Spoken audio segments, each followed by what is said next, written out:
Bismillahirrahmanirrahim. Bisakah Pak Profesor Mahfud MD melewati prestasi Gus Dur? Karena Profesor Mahfud MD sebagai salah satu santri kader Gus Dur, sebagai salah satu orang NU. Tapi untuk membahas itu kita baca dulu At-Tahiyyatulillah wassalawatu wattayyibah. Assalamualaikum Ayuhan Nabi wa rahmatullahi wa barakatuh. Assalamu alayna wa ala ibadillahi sholihin. Ashhadu an la ilaha illallah wa ashhadu anna muhammadan abduhu wa rasuluh. Teman-teman yang bahagia, Gus Dur itu mengangkat menteri banyak yang hebat-hebat. Salah satunya Pak Mahfud MD.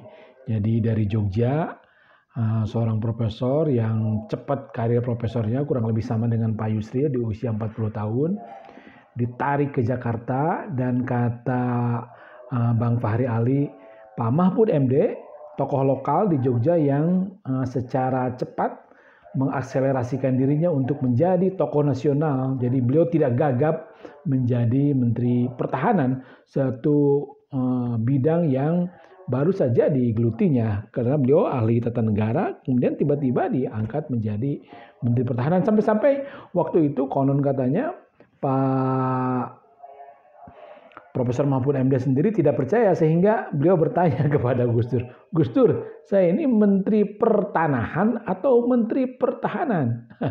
Gus Dur meyakinkan kepada Profesor Mahfud bahwa tugas Profesor Mahfud adalah menjadi Menteri Pertahanan. Belakangan ada banyak kesamaan antara Profesor Mahfud dengan Gus Dur, paling tidak dari sisi kiri kanan oke, paling tidak dari sisi pertemanan yang luar biasa dari Profesor Mahfud ini. Di tahun 2013-2014 beliau menjadi ketua tim sukses Prabowo dengan Hatta Rajasa, tapi ketika Prabowo Hatta Rajasa kalah oleh Pak Jokowi JK, lalu kemudian katakanlah beberapa menit, tidak butuh waktu yang lama, Pak Mahfud sudah bisa menyeberang ke posisi Pak Jokowi. Itu yang saya sebut kiri kanan oke. Nah, prestasi ini juga dipahami, dijiwai, kemudian dimainkan oleh Gus Dur. Gus Dur punya teman baik ya bernama Megawati, sekaligus Gus Dur juga punya teman baik bernama Amin Rais. Perkara perpecahan Mas Amin dengan Gus Dur ya kita bahas lain waktu, dan saya kira banyak juga teman-teman yang akan membahasnya. Nah, hari ini Pak Mahfud MD mencoba juga mendorong dari mulai kasus-kasus kecil. Ada orang yang kasus tanahnya mangkrak, Pak Mahfud MD pasang badan begitu ya. Ada orang kesulitan, Pak Mahfud MD pasang badan. Saya pikir wajar kalau dia punya kapasitas seperti itu. Orang kata Bang Fahri saja, ketika beliau bertemu di tahun 97-an, di tangan kanannya ada Al-Quran dan dia hampir jadi wapres. Bahwa kemudian dia tidak jadi wapres ya itu perkara lain. Tapi kapasitas beliau sebagai calon wapres waktu itu sudah dimaklumi, sudah dipahami orang, sudah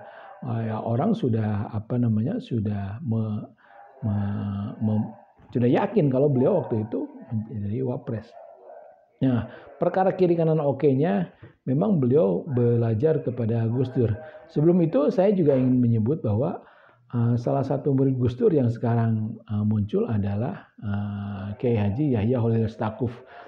Beliau seorang juru bicara Gus Dur waktu itu dan sekarang menjadi penerus Gus Dur di Ketua Umum PBNU. Nah, dua orang ini, Pak Yahya Holil Stakuf dan Bang Mahfud MD, beliau berkarir juga di Kahmi. Konon katanya di HMI-nya beliau bukan pengurus Badko, bukan pengurus cabang, bukan pengurus PB, tapi kapasitas beliau sebagai orang NU, sebagai guru besar diakumulasi sehingga Pak Mahfud, dan memang kelompok HMI sangat terbuka, sehingga Pak Mahfud diterima menjadi ketua presidium dan hari ini menjadi ketua Dewan Pakar di Kahmi Nasional.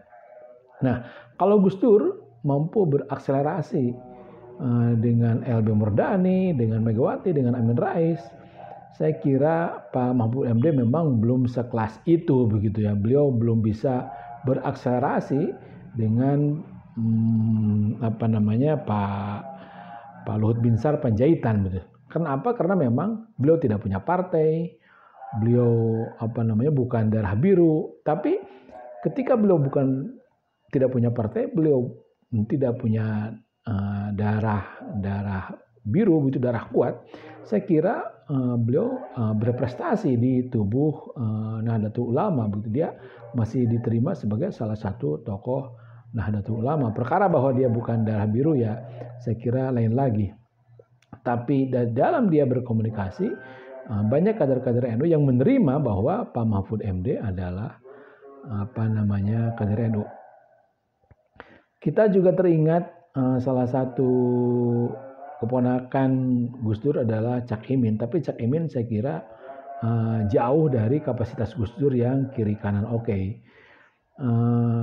Ya Gus Dur memang seorang sastrawan, seorang filosof begitu. Ada juga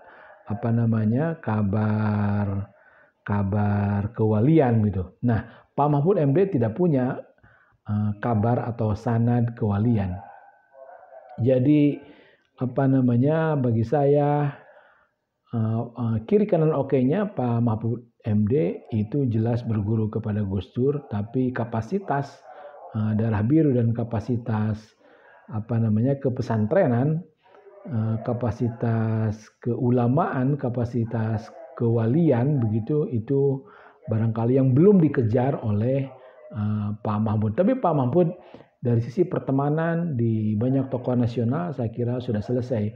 Walaupun lagi-lagi kalau dibandingkan dengan Gus Dur yang bisa berteman dengan tokoh kiri jauh sekalipun, dengan tokoh kiri, dengan tokoh kanan, saya kira ini luar biasa gitu. Pertemanan Gus Dur di teman-teman LP3S, pertemanan Gus Dur dengan Bang Dawam, Mas Dawam, dengan Bang Ali Sasono, dengan suaminya Mbak Megawati yang almarhum begitu, dengan Taufik Kemas.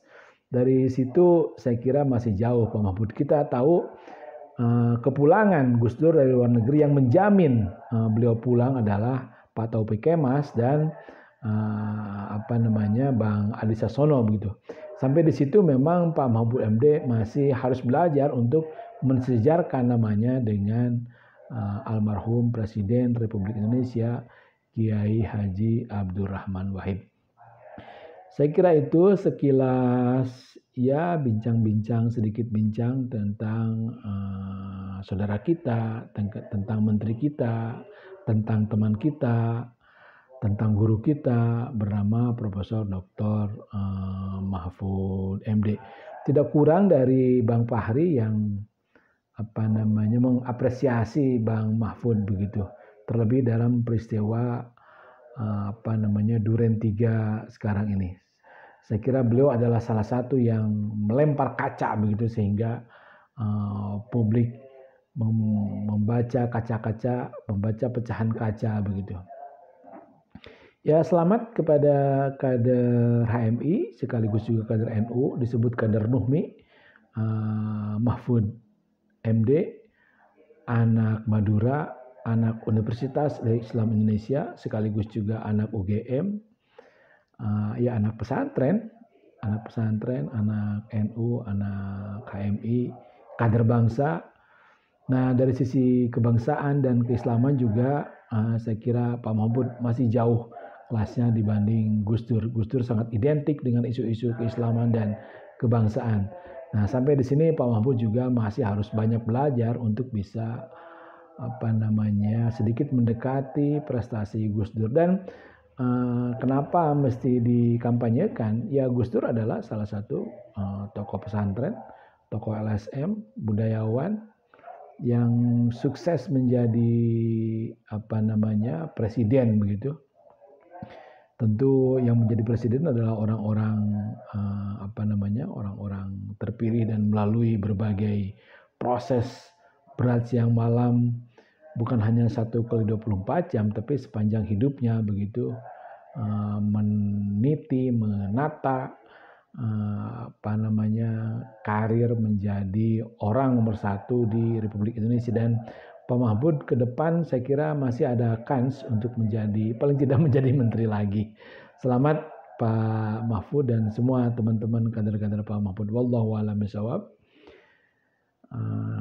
Perkenankan saya menutupnya dengan la ilaha illa anta subhanaka inni kuntu minadh dhalimin rabbana dhalamna anfusana wa illam taghfir lana wa tarhamna lanakunanna minal khasirin. Terima kasih.